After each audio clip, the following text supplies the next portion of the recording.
Hi guys, and welcome to part 2 of our Let's Play Dark Souls 1 New Game Plus Plus, going with a pure melee tank kind of build. So when we left off, we just finished off the Undead Asylum. In this episode, we're going to see if we can get past the Gargoyles. No, not the Gargoyles. We're going to try to get to the Taurus Demon and open up the shortcut to the one bonfire. So we have a little bit of a ways to go, so we're going to get started right away. Because we want to get as much done as is humanly possible in this episode. So, first things first, we were just at Firelink. We leveled up. We're now going to go. First thing you want to do is you do want to loot. Now I know this is New Game Plus Plus, but we're going to talk about it as though this were a regular playthrough. Generally speaking, you want to loot as much as you can. We like loot. Well, I missed that one. But we do like loot. And the more shinies you can collect, the better. I like the shinies, for the most part. Now, we're not going to collect every single shiny in this playthrough. Simply because, well, we don't need them. We don't need all the shinies. Oh, hi. So, right now, we're going into... Well, we might as well collect this one. It's right here. So we're going to go into Undead Burg, I believe. And for reference, the door here will eventually be openable. That's a shortcut. That's a shortcut that we're going to see when we go over to the Capra Demon fight. So there's a shortcut there. But for now, we're going up here, and we're going to try to get to our first bonfire that's not Firelink or in the Undead Asylum. Now, the Murakumo is a little slow. You can take a look here. There's actually a little drop-off that we can get to. Get more large souls. The souls, you know, they don't seem like a lot, but they do add up over time. And they're useful. And you gotta watch out for the fire guys. Now, we're taking this a little nonchalantly, and you can see this. You can see that we're taking this a little nonchalantly over what we would otherwise be doing. So yeah, we are definitely going a little more nonchalant because we have a whole lot of HP, and I've just walked into a dead end twice. The magic of YouTube, ladies and gentlemen.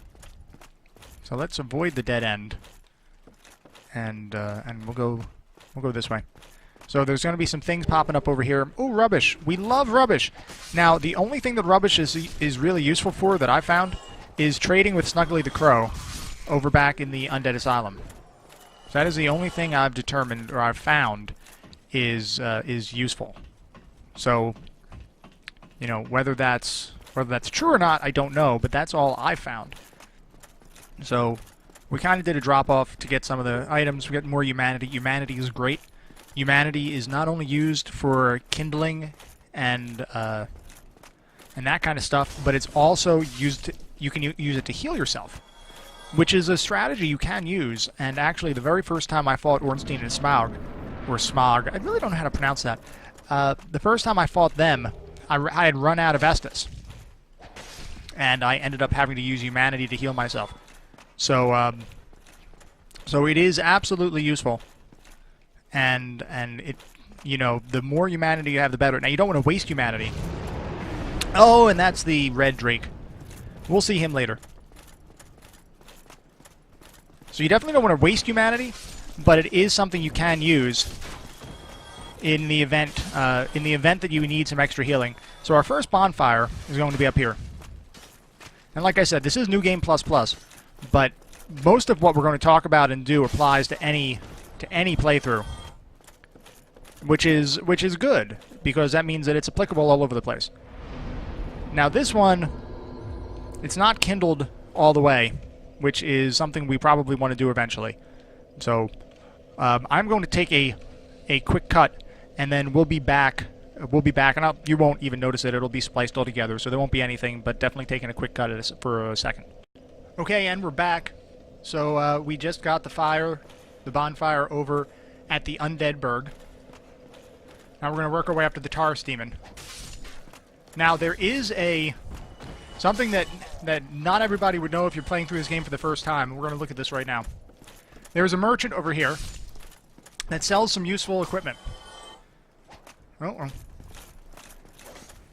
So there's a merchant over here that sells some useful equipment that we're going to pick up real fast. We're going to go over here. If you kill him, you can get the Uchi Katana, which is a pretty awesome katana with a bleed effect. And bleed basically reduces the HP of your opponents dramatically for anybody who's weak towards it. Now there's a guy back here. Well, we missed that one. So we're going to, right over here, sell some useful things. Well now, you seem to have your wits. And we'll go through the dialogue so that everybody can see it. You are a welcome customer. I trade for souls. So you need souls. So in this game, souls is everything, or souls are everything. You basically use souls to purchase just about everything you need. So we already have maxed repair powder from our previous playthroughs. The residence key gets you into certain houses in Undeadburg. It's also useful to buy the repair box, which lets you repair at bonfires, repair your equipment at bonfires.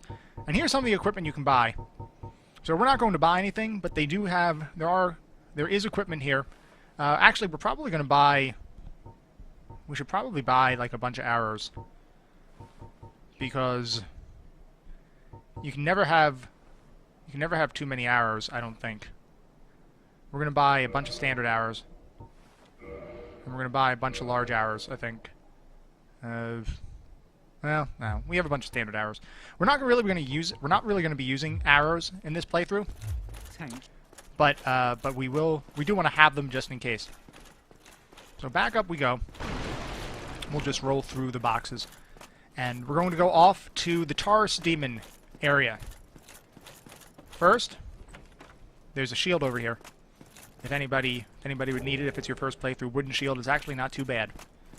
Now you'll notice that I'm two-handing this weapon. That ups my damage, and it's useful if you're not trying to block or parry or things like that. So because we're relatively well equipped, we're not blocking or parrying at the moment. Oh. At the moment. Eventually we'll want to, and you can see that even with this equipment, we're taking some damage.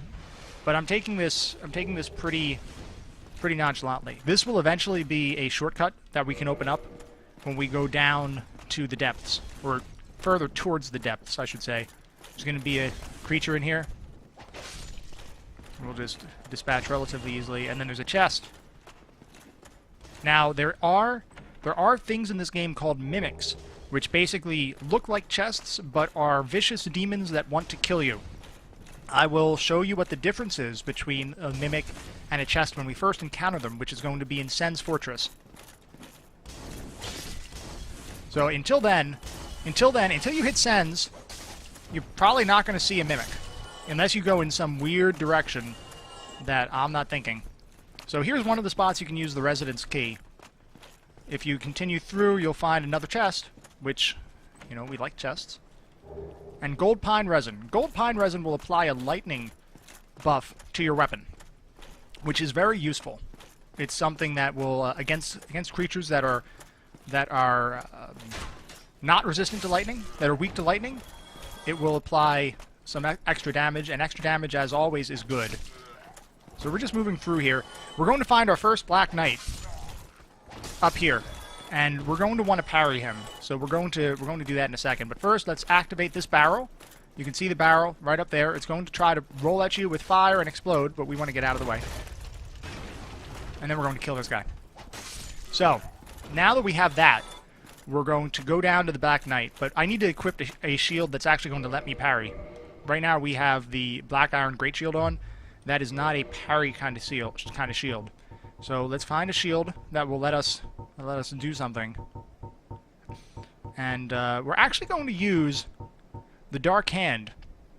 Dark Hand is something you get from joining a covenant, one of the covenants, and I can show you that covenant when we get to it. But right now we basically want to parry this guy and kill him.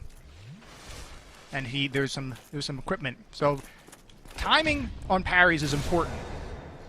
And I can tell you that for the longest time when I first started this game, I could not parry to save my life. It is a skill that is developed, but it's a highly recommended skill to get. Titanite chunks, just so everybody knows, is what you use to upgrade equipment. You definitely want to learn how to parry. Blue Tearstone Ring is a useful ring. When your HP drops below a certain level, it will allow you to heal. Or not heal, I'm sorry. It will bring up your defense. So, very useful. You don't want to drop there. That's death. And we don't like death, unless we're inflicting it upon others. So, I'm going to keep the... actually, I'm going to set it up so that we have the Dark Hand and our Black Knight, or Black Iron Great Shield, equipped at the same time. And if you look at our player status, we're still under 50% equipment load, which means we're mid-rolling right now. Which is okay. I mean, we prefer fast roll. Fast roll being if you're at 25% equipment load or less, but we will get there. Now, one of the things you're going to notice right now is this door right here. If you've taken the Master Key, you can get down here, and this is a shortcut to Havel, who drops Havel's Ring, which allows you to equip additional equipment, and it basically raises your equipment load. We're going to try to kill Havel right now. Havel can be a pain in the ass, so we have to be careful. If he hits you, it's going to hurt. So we're going to try to avoid the damage. And to do that, we're going to try to dodge. So we're going to bring him up here onto this ledge. And we're going to try to dodge his attacks. Well, or he's just going to miss. Ow.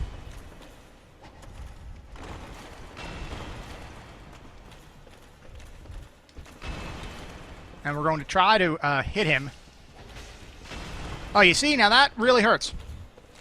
When he does that, we want to take a couple sips of Estus, please. And we don't see him right now, so that's a bad thing. But we're going to do a jumping attack. And now we should be able to kill him. Oh, maybe not. There we go. See, Havel is dangerous.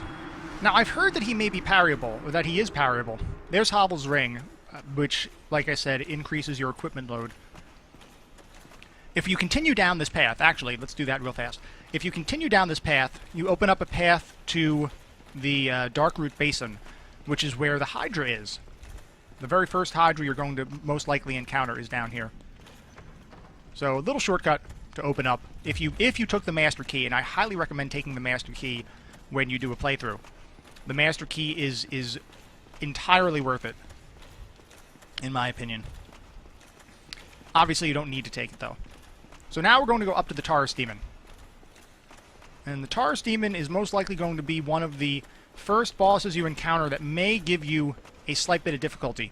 Interesting fact, the Taurus Demon is going to appear later in the game as a standard enemy. Alright, so one thing to keep in mind, in one of these barrels, and it might be on the next level, so I always forget, there's going to be a crystal scarab thing. They drop good pieces of Titanite, like Twinkling Titanite. You want that. You want to get as many of those pieces as you can. There he is. So we got to try to chase him. If he doesn't move. There. So we got some Twinkling Titanite and Titanite chunk. Right through there is the Taurus Demon fight, and that's the only place we can go. So we're going to go in that direction. Now when we go through here, the first thing we want to do is turn around. We want to turn around and take out the archers up here.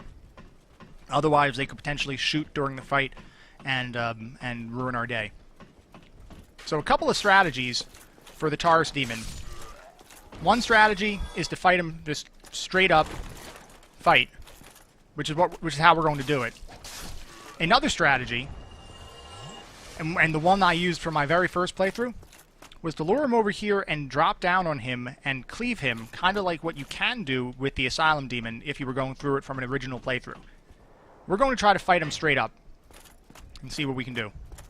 So that is our goal right now. So he's going to come up very, very soon, and there he is. So he has a few attacks. That's going to be a lunging attack, or jumping attack, I should say. You want to roll at the right time, which obviously that goes without saying. He's really not that difficult if you're equipped, which for New Game Plus Plus you're going to be equipped. But you can see there really was not that bad of a fight. And we're going to go over here. So generally speaking, when you kill a boss, you will get a humanity, and you're going to get a homeward bone. So that is pretty nice. Right? There is a shiny back here. Now, you might have noticed these little messages. Those messages appear if you're playing online. If you're playing online, messages appear from other players, and you can read the messages and see what they say. This door, you're going to want to remember this door. This door will lead down into the basement, I believe. Now, and this area is going to be kind of crappy. So, first, we're going to go down here, and we're going to wave to Solaire. So we're not going to go through Solaire's storyline for this playthrough. But suffice it to say, it's an interesting character. And if you want to go through the lore, you certainly can do that. Now, as soon as we go past a certain point on this bridge, we're going to aggro a dragon. We're going to aggro the same Drake that we saw earlier. And we want to try to avoid it as much as possible, which we did. That was pretty good avoidance. So we're going to continue across the bridge right now. And we're going to go off to the right. Now, this is all in the attempt to activate a shortcut. So we're going to try to activate this shortcut down here. And basically, the shortcut we're activating is the one that brings you right back down to where you first had the bonfire in Undead Burg. So if you look down here, down this ladder, and we climb down, there's the bonfire. So, we're going to activate the bonfire. And we're going to repair. We're going to repair our equipment. You really want to keep your equipment repaired to the extent you can. And the reason is because certain mobs and certain fights actually cast things that reduce your equipment durability. And that's not good. We don't like that. You never want to be in a situation where you have a weapon, a key weapon or key item break, and you have no recourse. That's just a poor situation to be in. So we're actually moving relatively quickly, so I think we're going to continue on. Originally, I had planned to go at least through the Taurus Demon in this playthrough, but we're doing pretty well, so we're going to continue on. And let's see if we can get this guy. I like kicking this guy off the side, if we can. Well, he's being a little difficult at the moment. But I enjoy kicking him off the side. Like this. Like Leonidas from 300. This is not madness. It's just Sparta. And we got the rats. Now, these guys will poison you badly. You don't want to get poisoned. You eventually will have items that will let you cure the poison if you do get poisoned. But we don't want that. If you're playing it as a first-time playthrough, you're not going to have that. If you're playing it for a second or third playthrough, you probably have some of the moss that will let you cure that. So up here is going to be another knight. We're going to want to try to parry him. This guy was the bane of my existence for my first playthrough. He was very difficult to me. I couldn't read his parries. I couldn't do anything with him. Well, and I'm doing the same exact thing. We want to get distance now, because I really screwed the beginning of that fight up.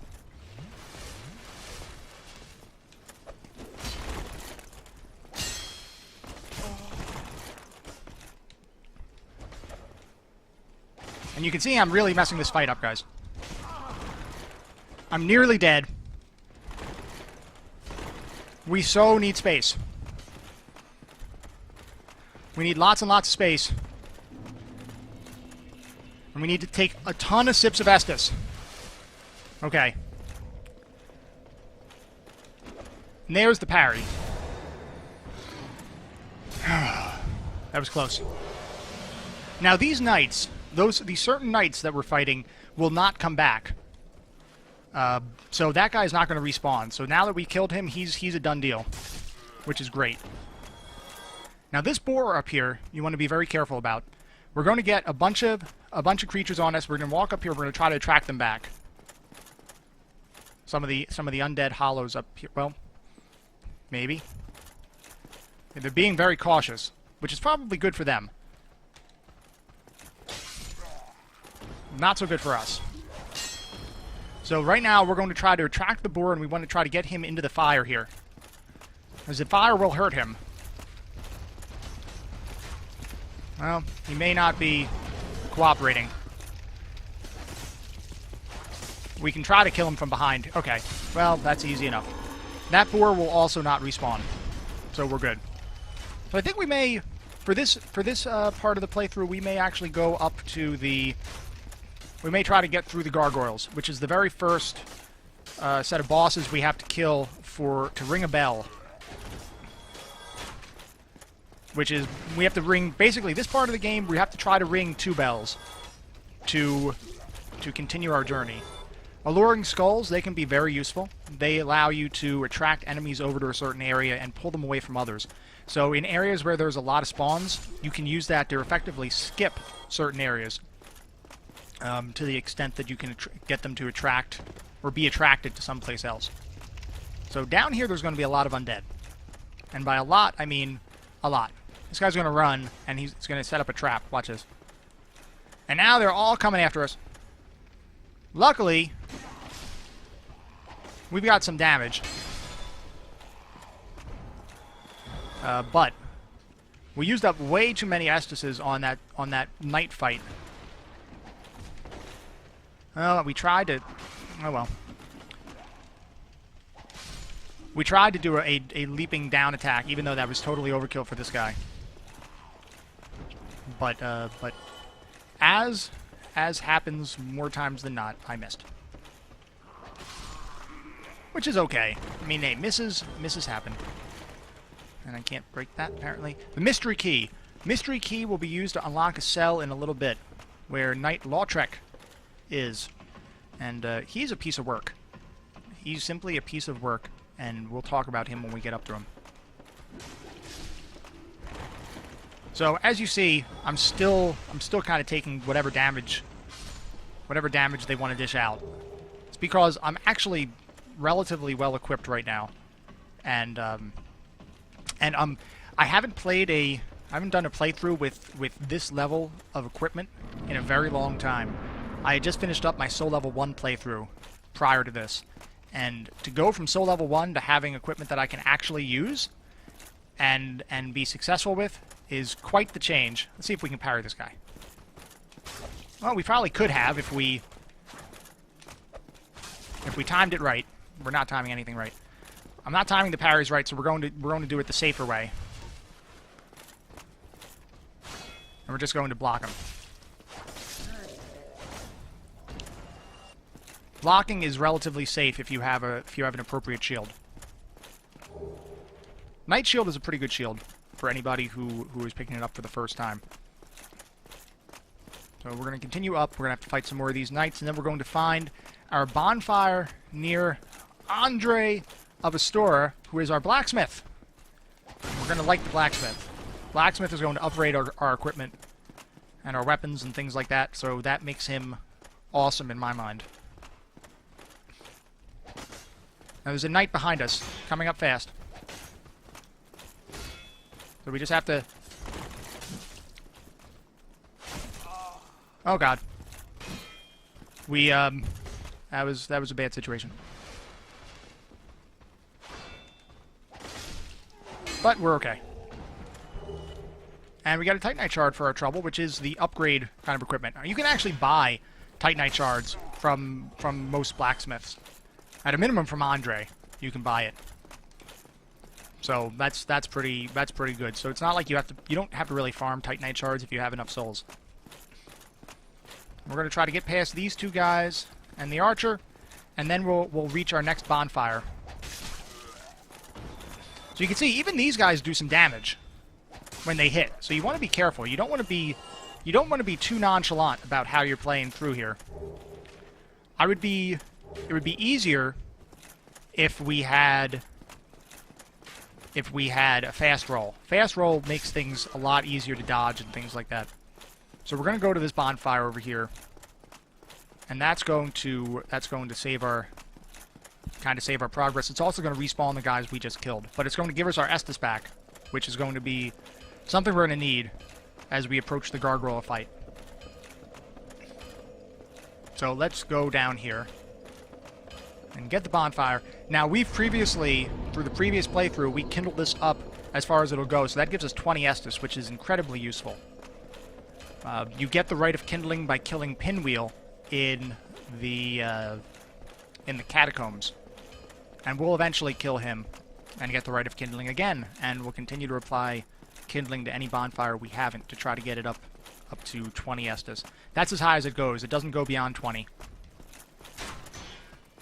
So we're going to kill this guy, and we're going to take out the others briefly. There we go. And this guy probably wasn't even going to attack us, but we can't leave him up to do whatever he wants to do to others. No. So now we're going to attract this guy. He's a big guy. He has a big mace. And we're going to take him back over here. Because there's a caster up top, and we do not want the caster to do anything with us. Well, as you can see, he carries a big stick. Probably better to dodge than block, but this shield we have makes us pretty good at the whole blocking thing. We have relatively high poise right now, and poise is the stat that enables you to not be stunned or staggered when things hit you.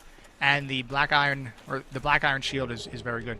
Now the Firekeeper soul allows you to upgrade your Estus flasks. Now, right now we have +7. +7 is as high as it goes. So any Firekeeper souls we get right now are effectively worthless for that purpose. Now they also, I believe, grant you something like 5 humanity if you decide to use them for that reason. If you just use the souls without going back to the Firekeeper. And he's going to Estus up, but not really, because we're going to stop him. Now, out here we're going to find a halberd, and we're going to also find a shortcut to an area that we were already at, where we killed the boar. So here's the halberd. We're going to open up this shortcut so that we have it open. And he's going to try to attack, and we're going to say no. And the basement key. Basement key is critical, because that enables us to get to the next part of the zone. Now we have that gate open, we can safely go forward. This next part's a little tricky, and a lot of players on their first playthrough will get stuck at this part, because the caster and the sheer number of creatures that come out, of undead that come out, can be very challenging to deal with. Oh, before we do that, shortcut time. This brings us back down to Firelink. We always want to activate shortcuts. We always want to activate shortcuts whenever we can. It's absolutely imperative that we activate as many shortcuts as possible, because that will prevent us from having to backtrack too far. So it's a very important thing. So now that we've activated the shortcut, we're going to go back up. Once we, well, I screwed that one up, didn't I? So we're going to wait for the elevator to come back, and then we're going to go back up. This is Firelink Shrine, which is where we kind of start. We'll pick up this item up here, just because we're over here and we have to wait for the elevator anyway. Perfect. The elevator's here. Now, we will eventually be using this to drop off right here. If you take a look, right here, we will drop off over there. That's how we're going to go back to the Undead Asylum. There's some unfinished business we have over there, and we will eventually go back and deal with that unfinished business.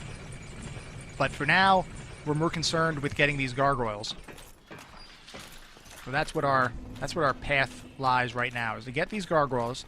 And notice I say gargoyles. That means there's 2.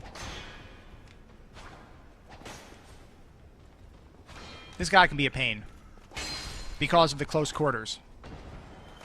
But we can dispatch him relatively easily. So now we have to deal with this area. And this area, like I said, can be tricky. Because there's a lot of hollow, and there is this caster guy.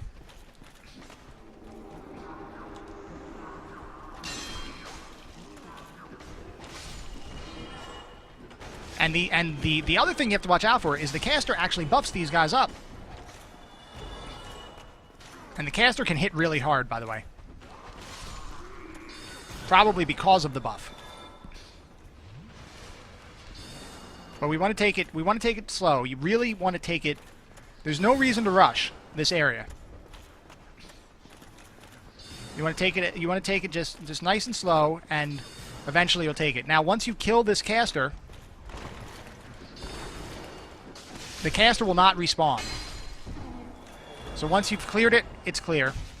Oh, and we almost took fatal damage from a buffed hollow, which would have been really sad. So now that caster is done, he's not going to be back. we're going to go over here. Knight Lautrec awaits, which is where we're going to use the mystery key. First, we have to kill this guy. Relatively simple. And we're going to continue up. Knight Lautrec goes right through here. As you can see, there was the wood area that we could break through. It was not very well hidden. Now here's Knight Lautrec. Then I am in love. And he wants us to release him from the cell. Now he seems nice enough at the moment. Thank you. We'll talk about him later on. Because he's not as nice as he seems. One other thing to keep in mind is you want to talk to each NPC multiple times until their dialogue starts to repeat. There is a lot of lore in this game. It's not fed to you. You have to seek it out. And when you talk to the creatures or the NPCs multiple times, that's how you uncover some of that lore, and that's also how you activate the lore for the continued storyline for a lot of these characters. So, just something to keep in mind. Exhaust the dialogue options. You don't want to just talk to them once and leave. That was something I did in my first playthrough, and I missed a lot of lore and a lot of potential dialogue by doing that. So, just something to keep in mind. We're going to go over here and collect this. Just another large soul. These souls will give you the ability to increase your soul count when you're like right on the cusp or verge of getting that next level, or you need something, or you're out of souls and you need to repair your item. You pop one of those souls, and you're kind of right as rain at that point.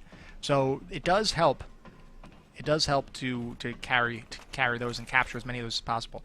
So now we're going to go out here. We're going to try to well, I don't want to toggle. We're going to try to two-hand this, and we're going to kill these gargoyles. So we go out, and it's going to start. The fight's going to start with one, and then around the midway point, a second gargoyle is going to aggro. But let's watch the cinematic, which is actually kind of cool. So we look around, and oh no, there is a gargoyle. That's not good. He's agitated. This is another enemy type that we'll see later on in the game when we get to an area called Anor Londo. So something to keep in mind. We will definitely see this mob type again. You can also cut his tail off for a, I believe, is it an axe? I'm not sure. Well, we killed him very, very quickly. This guy's going to come up. He's going to try to breathe fire at us. He's going to succeed, but that's okay. Because we can... Oh, we rolled right into it.